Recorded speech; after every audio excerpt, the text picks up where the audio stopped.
Without change, something sleeps inside us. The sleeper must awaken. Hello and welcome back to another We Ourselves video. And today I want to do a commentary on a response I got to one of my video shorts. A week or so ago, I did a short called Marvel is Showing Its True Colors, in which I showed how Mahershala Ali made the same power moves that Robert Downey Jr. made when he came back to the MCU by insisting that they bring back the Russo brothers, directors with whom he had worked successfully in the past because he wanted his return to be successful. Likewise, Ryan Reynolds made power moves, including getting Hugh Jackman and all these other cameos, so that his Deadpool and Wolverine movie could be a financial success, which it was. And so Mahershala Ali did the same type of power move when he saw that his Blade reboot was in trouble. He picked up the phone and he called people, directors, writers with whom he had worked successfully with in the past, all in the effort to make his project successful. Or in what he said in his case, he wanted it to be his own Black Panther, i.e. super successful, making over $1 billion and adding to the bottom line of Marvel Disney. But unlike Robert Downey Jr. and Ryan Reynolds, his actions were called inordinate by Variety, and I broke down what that meant because they are a print operation and they chose that word on purpose. So anyway, you get your usual response. You get a lot of people who support what you're saying or they see what you're saying, but then you always have those few knuckleheads who want to come in and argue. And so I got one response that didn't argue the merits or the facts of what I said. They did not argue that it wasn't a disparity in treatment. What they did was try to make an excuse. And their excuse was, well, it made sense that they acted that way because Marvel and Disney, they know Ryan Reynolds and they know Robert Downey Jr., but they don't know Mahershala Ali. And so what was your point? You know? And there were a few people who immediately checked that they agreed with his response. And it's like, well, my point was made. There was a disparity of treatment and you acknowledged it. You just made excuses for it. And your excuse was they didn't know Mahershala Ali. Then I also pointed out, well, they didn't know, quotation marks, Ryan Reynolds. His Deadpool movies and his other movies were done under other companies. Deadpool was still under the Fox acquisition of the X-Men. So it wasn't him working directly with Kevin Feige. And I pointed out that when he showed up and asked about doing Deadpool for the MCU, Kevin Feige didn't see how that would happen. And frankly, he was more interested in bringing in the X-Men and the Fantastic Four. That is a quoted statement from Kevin Feige. So there wasn't all of this, they know Ryan Reynolds, that this guy was trying to say. Basically what he was admitting is there is a good old boys club of white males and Ryan Reynolds was automatically part of it, but Mahershala Ali was not. And I took issue with that. I wasn't angry. I appreciated the response because the person was proving my point by acknowledging there was a disparity of treatment. But his comeback was, so what's your point? Obviously, he and the people who gave it a thumbs up don't mind there being a disparity of treatment when it comes to white men and actors versus black men. Even though Mahershala Ali was doing everything he was doing for the same reason that they did to make his project successful, that didn't matter to the responders and the people that agreed with him. They didn't find anything wrong with the disparity of treatment, which he kind of missed the fact that that was the point. But when it comes to the idea that they didn't know Mahershala Ali, it's like, that's funny, because how could Kevin Feige not know Mahershala Ali? He made the joke that when Mahershala calls, you answer. That doesn't sound like somebody who isn't familiar or know Mahershala Ali.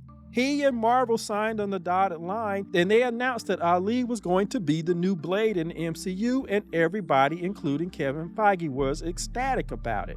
After that initial announcement in 2019, he's talked about the excitement about finally having Blade in the MCU when he does interviews. And Kevin Feige and Marvel introduced Blade in The Eternals, another movie in which Kevin Feige talked highly about.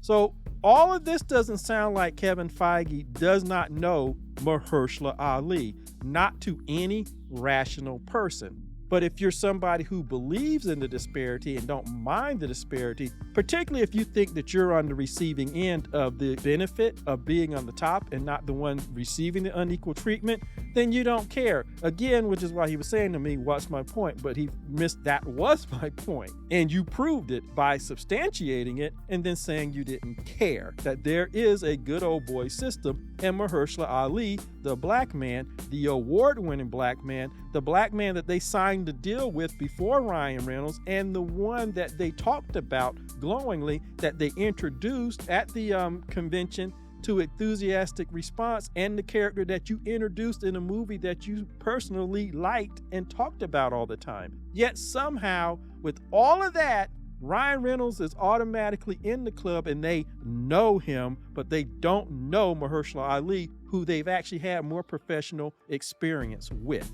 That is the point, because that is the essence of disparity in these United States.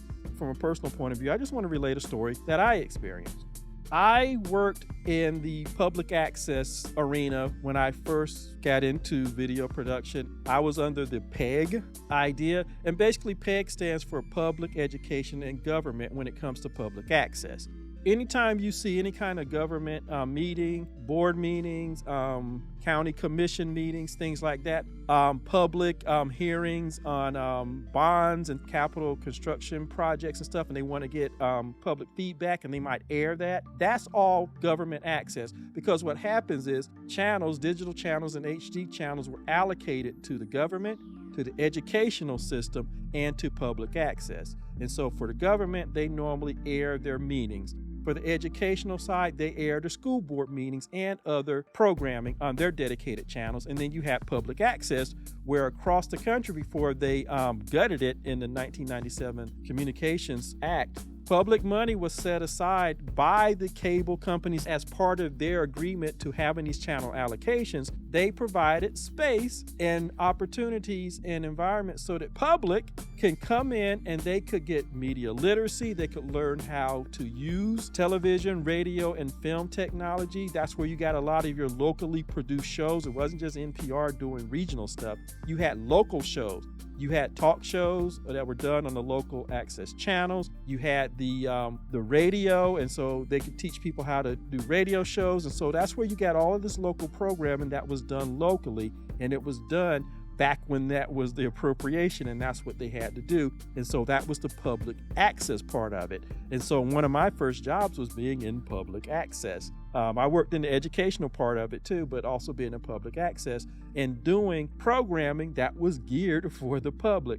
But anyway, I just did that as a background because I just wanted to set the stage. So while I was doing that, I had a guy, a white guy, I'm in the South, and he has his marketing company and he has his video company. And so he knows that I do videography and stuff like that. So he came to me and they were in a problem. They were having a problem. They needed to rush a job and finish a job for a client, and they were trying to do it over, I think it was the July 4th holiday. They needed to get it done so they could give it to the client at the start of the week, the business week. And so they needed help. They needed a second camera crew.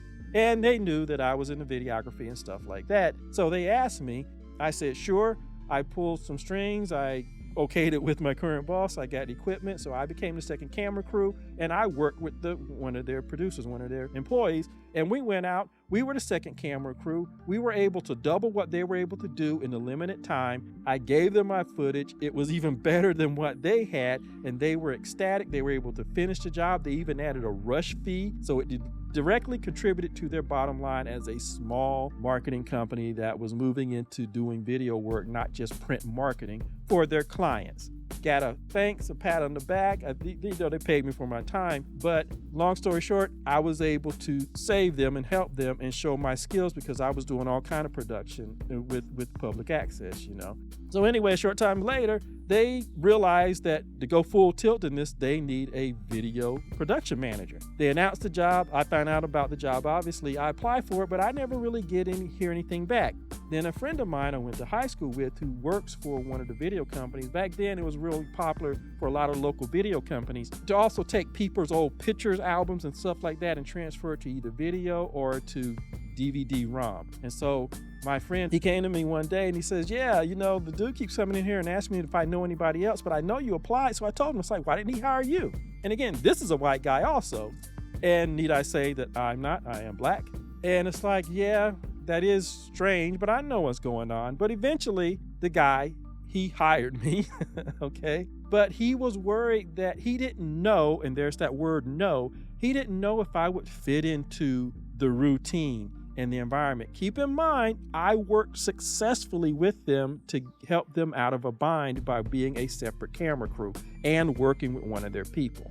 But given all that, which is probably the most perfect thing to have when going into an interview, you've actually worked with the person and helped them to attain what they needed to do, and you proved that you could work in their system and with their people, and you had the skill sets. Who wouldn't want that going into an interview? But yet that wasn't enough for this person. He didn't know if I would fit in. And it wasn't my friend telling me that he said that. He told me himself once he hired me, because I guess he thought that he had proved something by finally hiring me. So it's funny how people don't have any shame, particularly if they think they need a pat on the back for finally doing the right thing. So he told me himself, it's not hearsay, he told me this himself, that he didn't know if I would fit into the flow of things. So there you have this whole idea of me, this black guy, but they didn't know if I would fit into the flow of things. And here you have this person responding to Mahershala Ali as if Kevin Feige didn't know who Mahershala Ali is and what he was capable of. That's bullshit. He did know. But to all fair-minded people, do you think that if I had been a young white male that I would have had to jump through those hoops to get a job, even though I had already demonstrated successfully that I could work with them and I could deliver? Do you think that if I had been a young white male, they probably would have called me first, and we all know that they would have, but they didn't know if I would fit into the flow of things. And the reason that they knew me is the guy who owned the company. Like I said, he's a white guy, Southern guy, is because we went to the same church. He was the elder in the church, and the person from his company with whom I worked with, I'd known almost all my life because he was a deacon in the church, just like my father is a deacon in the church. And they've done business with my father before, and they've even been to my parents' house. We've gone to weddings together, funerals together, holy days together. We've gone to weekly church services together. The company itself was started by church people. But yet somehow, with all of that stuff that I had already told you about going for me, successfully proving my skill set and saving their behinds, and so that they could get this product to their customer, I'd already proved that I could work with them. And I literally have grown up knowing these people, knowing their own children, because they were in some of the youth groups with us in which these people were the chaperones, So I knew these people inside and out. But yet still, they didn't know if I would fit into the flow of things. So I asked rational-minded people again, do you think this would have been a problem if I had been a young white male who had all of this stuff going for me? And the answer is no.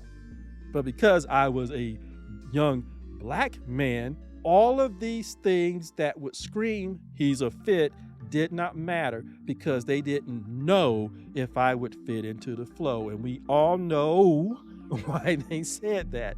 And so when I saw this response, I knew exactly where this person was coming from. And all the people who clicked, they agreed with the comments. That little phrase, they know Ryan Reynolds and they know RDJ. Yeah, they know RDJ because they worked with them, but Ryan Reynolds hadn't worked with them formally yet. But yet, Ryan Reynolds, another white male, was automatically included into the club, but Mahershala Ali, who they actually have a professional relationship with, they signed on the dotted line, they formally announced him, and they introduced him into one of the movies that Kevin Feige personally loved, yet somehow, with all of that going for him, they didn't know him. And we know what the problem is. This black man was not supposed to have options like that. He was not supposed to act like a member of the club. And that respondent just confirmed it. So when they asked me, well, what's your point? The reason you don't get the point is because you agree with the difference in the treatment, which is my point.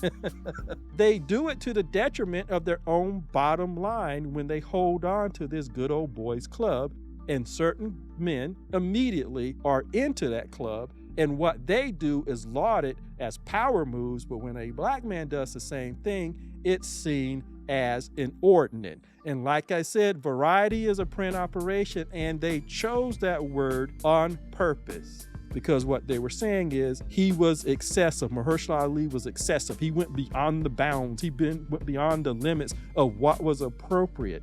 What the hell? What was appropriate for this accomplished black man who was trying to save his product so that everybody could make money? It was inappropriate for him to pick up the phone and be able to call people, industry veterans who could come and help make his successful. Why was he inappropriate, but the other people what? And them knowing Ryan Reynolds and stuff, supposedly, because at the end of the day, it's all about making money, isn't it? So if his moves were designed to make money like the other ones, why is it inappropriate? Why is it beyond the bounds? Why is it beyond the limits? It wasn't. What it was about is this black man was not supposed to be able to do what these white men were able to do. And that's why Marvel showed its true colors. And by extension, those who made excuses for him with this comment and are giving it thumbs up, you are also showing your true colors. So anyway, that's my comments on it. Like, subscribe, and share, and I will see you in the next video. The sleeper has awakened!